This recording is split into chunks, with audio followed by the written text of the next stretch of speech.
Kedelapan setan walhan, alladzi yuwaswisu fil ibadah. Setan walhan ini menggoda kita agar was-was dalam ibadah. Was-was dalam sholat, kadang-kadang angkat takbir berulang-ulang, Allahu Akbar, kurang mantap. Allahu Akbar, kurang mantap. Nah, itu setan walhan itu. Termasuk wudu. Udah wudu, wudu lagi. Udah wudu, wudu lagi. Nah, coba, ini biasanya anak muda, Pak, yang mengalami itu. Lihat anak bujangnya. Kalau begitu dia kena gangguan setan walhan. Biasanya begini, kita habis wudu ya, kok kayaknya yang bleb-bleb, sesuatu ada gelembung yang keluar. Itu bukan kentut, biarin aja. Biarkan saja, itu setan. Mungkin setannya nyelimpet di sana kali ya Pak.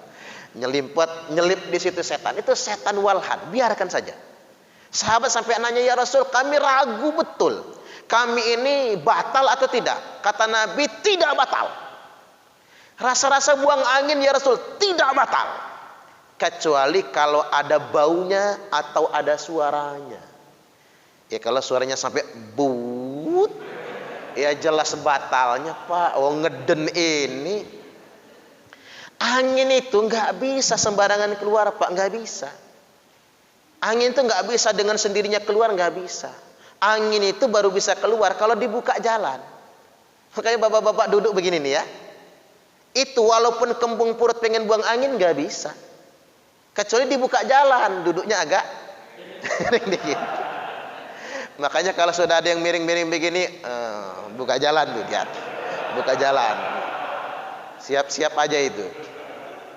Atau ngeden kan, ngebom sekalian. Iyalah, kalau ngebom itu kita sama begini nggak mau ngebom. Apalagi ibu-ibu lagi masa PDKT itu kan, mau dilamar calon suami, ngempet banget itu. Masuk bapak-bapak ini dulu waktu masih PDKT, eca-eca ada yang nelpon keluar, padahal ngempet buang angin tuh. Begitu sudah nikah, ngembak depan muka bininya. Tapi kalau kata dokter Aisyah Dahlan, kentut suami depan istri itu salah satu bagian dari kemesraan. Iya. Makanya ibu-ibu kalau suami kentut ngebom jangan marah. Itu mesra namanya. Ya biar pas balas aja lagi nggak apa-apa Bu. Ya balaslah biar seimbang. Kan bagian dari kemesraan yang sedemikian rupa. Jadi setan walhan hati-hati. Pokoknya begini, jangan diulang. Karena kalau diulang bahaya Pak. Saya pernah nangani beberapa orang sampai gila gara-gara ini. Ragu-ragu ini sampai gila. Depresi total. Jadi bukan nggak bisa diruqyah, setan itu kan susah diruqyah. Kalau jin kan enak ngeruqyahnya. Tapi kalau setan agak susah. Karena was-was yang dia tanamkan. Sampai orang ini berhenti sholat. Saking stresnya dia. Gimana nggak berhenti sholat kalau puluhan kali harus wudu? Saya sudah yakinkan ini tidak batal. Wudhu saja, sholat saja, lanjutkan, tetap saja. Akhirnya karena dia maksa, dia operasi ke Jakarta. Karena udahlah, dokter saraf ponis ini ponis itu, operasi, pulang tinggal nama. Sudah ajal juga barangkali ya. Tahu sendiri di sini dioperasi kan. Padahal itu kerjaan setan walhan. Kuncinya cuma satu, jangan pernah diulang. Kuncinya cuma satu itu. Nah yang kesembilan, yang terakhir, setan zalitun. Setan zalitun ini sahibul aswaq. Kerjanya di pasar-pasar, di mal-mal. Ada di media sosial orang nulis begini, bagus juga. Hadis katanya Pak. Hadisnya bunyi begini. Barang siapa istri melayani suaminya untuk berbuka dan sahur dan memasakkannya dengan masakan yang lezat-lezat hingga terbitnya THR, maka akan dibukakan semua pintu-pintu mal. Silakan dia masuk dari pintu mana saja yang dia suka. Oh ini hadis modern namanya ya Pak ya. Allahu Akbar. Jangan khilaf buat ibu-ibu semua. Karena mengapa? Pasar itu kan tempatnya setan. Oleh karena itu belanjalah yang seperlunya. Jangan sampai besar pasak daripada tiang. Baik, sampai di sini. Ada yang mau ditanyakan nggak Pak? Ya Ibu silakan.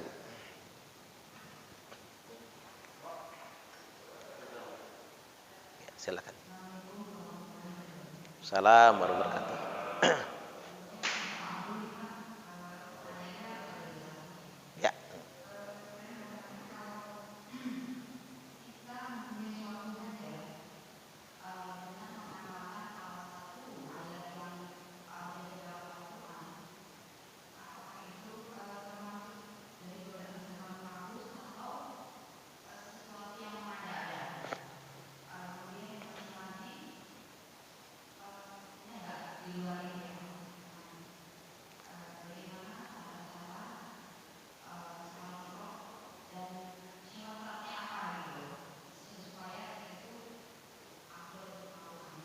Iya.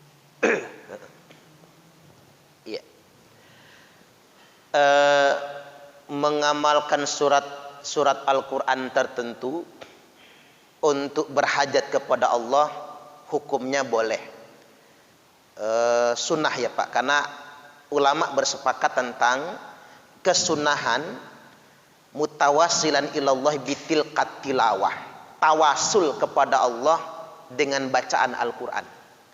Jadi kita itu dilarang, bukan dilarang, sebaiknya tidak berdoa kepada Allah secara langsung minta maksudnya. Tetapi sebaiknya kita berwasilah dulu. Salah satu wasilahnya adalah bacaan Al-Quran. Baik Al-Quran secara umum atau surat-surat tertentu. Boleh-boleh saja. Selama mintanya itu tetap kepada Allah Subhanahu wa ta'ala. Sama kayak orang ruqyah, Pak. Ruqyah itu bagusnya membaca surat-surat yang sudah dawam, biasa dizikirkan. Karena itu ada kekuatannya di situ. Daripada surat yang baru kita baca, yang tidak kita dawamkan. Semakin sering kita membaca surat itu, maka ada karomahnya di sana. Jadi karomahnya itu dibalik keistiqomahan kita membacanya tersebut. Boleh-boleh saja. Sama kayak contoh orang pengen punya keturunan ya Bu, baca zikir istighfar 300 kali. Ya dapat. Kawan saya itu begitu. 10 tahun nggak punya keturunan. Berobat segala medis sudah, yang belum cuma satu, bayi tabung saja. Dia nggak sanggup bayi tabung. Segala herbal udah karungan botol herbal itu. Yang namanya madu itu segala jenis madu, yang putih, yang hitam, yang kuning, yang pahit semua sudah. Akhirnya terakhir dia pasrah, nggak berobat lagi. Nggak berobat yang begitu, cuman istighfar 500 kali sehari. Dibaginya 100 kali setiap sholat. Hamil istrinya. Hamil langsung anak kembar. Laki dan perempuan lahirnya. Dan tidak ada keturunan riwayat nasab mereka itu kembar. Itu luar biasa, keajaiban. Jadi boleh ayat tertentu, zikir tertentu didawamkan untuk berhajat kepada Allah Ta'ala. Jadi hukumnya boleh. Selanjutnya surat Isra tadi ya Bu ya. Rasulullah sallallahu alaihi wasallam bersabda, "Man shallal ghadata fi jama'atin," barang siapa yang salat subuhnya berjamaah. Nah, kayak kita tadi. Tsumma qa'ada, lalu dia duduk. Berarti enggak pulang kan? Yazkurullah azza wa jalla, duduknya zikir kepada Allah. Termasuk majelis taklim ini. Ini kan zikir kepada Allah. Baca Quran kah dia atau zikir yang lainnya. Walaupun sampai tertidur-tidur enggak apa-apa, terkantuk-kantuk. Hatta tatlu as-samsu, itu sampai tulu', terbit matahari. Bahasa lainnya suruk, sampai terbit matahari. Tsumma shalla rak'atain, lalu dia salat 2 rakaat. Salat 2 rakaat ini kata ulama khafifatain, 2 yang ringan saja, kayak salat tahiyatul masjid gitu. Salat yang ringan saja. Kanat lahu ka'ajri hajjatin wa umratin, maka pahala untuknya seperti pahala haji dan umrah. Tammatin, sempurna, sempurna, sempurna. Jadi siapa yang disunahkan mengerjakan salat Isra? Yang subuh berjamaah ke masjid. Tidak pulang, tidak keluar masjid illa li hajatil insan, kecuali atas hajat manusia. Ke toilet atau kemana begitu. Sampai terbit matahari. Jadi salat Isra jangan dikerjakan sebelum terbit matahari, tapi setelah terbit matahari. Lewat enggak apa-apa. Lewat dari waktu syuruk enggak masalah. Yang penting jangan sebelumnya. 2 rakaat yang ringan saja. Kapan tulu atau isyraq itu? Isyraq rata-rata, kayaknya biasanya begitu ya. Rata-rata saya hitung itu di pencatatan hisab sebagainya itu 75 menit dari adzan subuh. Nah, kayak sekarang ini Pak, udah isyraq ini kan? Karena 75 menit, 1 jam 15 menit dari adzan subuh. Jangan kurang dari situ, lewat enggak apa-apa. Salat 2 rakaat yang ringan, pahalanya sama seperti pahala haji dan umrah. Walaupun ada khilaf, ada beda pendapat. Sebagian ulama berpendapat isyraq itu duha yang diawalkan. Jadi nggak ada sholat isyraq, yang ada sholat duha. Tapi ada yang berpendapat sholat isyraq itu sholat tersendiri. Misalnya pendapat Syekh Nawawi Al-Jawi Al-Bantani misalnya, Al-Hafiz Ibnu Hajar Al-Haytami di kalangan madzhab Syafi'i. Sholat isyraq itu sholat yang tersendiri. Beda dengan sholat duha. Kalau saya suka sih membedakan aja Pak. Pahalanya gede soalnya. Sama kayak haji dan umrah. Subhanallah. Cuman satu, nggak bisa menggantikan wajib haji saja. Ini bapak-bapak ngeles. Kapan Pak daftar haji? Udahlah naik haji mah. Itu kemarin pas hari Minggu misalnya.